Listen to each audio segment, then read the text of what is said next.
નમસ્કાર વિદ્યાર્થી મિત્રો, હું છું પરેશ ધારાવિયા અને તમે જોઈ રહ્યા છો પીડીએસ એજ્યુકેશન। આ વિડીયોમાં આપણે વાત કરીશું સામાજિક વિજ્ઞાનના ખૂબ જ અગત્યના 5 માર્કના મોસ્ટ આઈએમપી પ્રશ્નોની। તો જોઈએ આજનો વિડીયો। અને હા વિદ્યાર્થી મિત્રો, પ્રશ્ન 16 અને 17 તમને 5 માર્કના 2 પ્રશ્નો પૂછે છે, એટલે કે ટોટલ 10 માર્કના પૂછાશે। 3 ચેપ્ટરમાંથી પૂછાશે, એકના હાથમાં એક હશે, એટલે ટોટલ 3 પ્રશ્નો હશે, એમાંથી તમારે કોઈ પણ 2 લખવાના, એટલે કે 16 અને 17 તમારે લખવાનો રહેશે। અને હા વિદ્યાર્થી મિત્રો, 2 માર્ક અને 3 માર્કના જો તમારો વિડીયો જોતા હોય તો કમેન્ટ બોક્સમાં કમેન્ટ કરજો, ઉપરાંત 500 લાઇક કરી દેજો, જેથી કરીને હું આવતીકાલે વિડીયો અપલોડ કરી શકું। તો 5 માર્કનો પહેલો પ્રશ્નની વાત કરીએ તો પ્રકરણ 5માંથી પહેલો પ્રશ્ન, પ્રાચીન ભારતે ગણિતશાસ્ત્રમાં સાધેલી પ્રગતિ સવિસ્તાર સમજાવો। બીજો પ્રશ્ન, પ્રાચીન ભારતમાં ધાતુ વિદ્યાનું પ્રદાન જણાવો।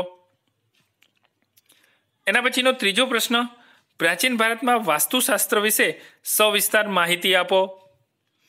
ચોથો પ્રશ્ન, પ્રાચીન ભારતનું વૈદિક વિદ્યા અને શૈલ્ય ચિકિત્સામાં મહત્વ જણાવો। તો આ 4 પ્રશ્ન છે જે પ્રકરણ 5માંથી ખૂબ જ અગત્યનો પ્રશ્નો પૂછાઈ શકે તેમ છે, જે 16મો પ્રશ્ન તરીકે તમને હશે। એના પછી 18મા પ્રકરણની વાત કરીએ તો પહેલો પ્રશ્ન છે, ગ્રાહકનું શોષણ થવાના કારણો મુદ્દાસર સમજાવો, મોસ્ટ આઈએમપી પ્રશ્ન છે। બીજો પ્રશ્ન છે, ભાવવૃદ્ધિને નિયંત્રણમાં લાવવાના 2 ઉદાહરણો વિગતવાર સમજાવો।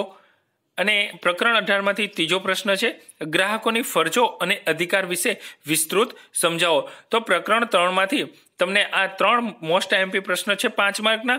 પ્રકરણ 18ના અથવામાં પ્રકરણ 21 હશે, જેના પણ તમને 5 માર્કના 3 પ્રશ્નો આપો, જેથી કરીને ખૂબ જ આવતી એક્ઝામમાં તમને સારા એવા માર્ક મેળવી શકો।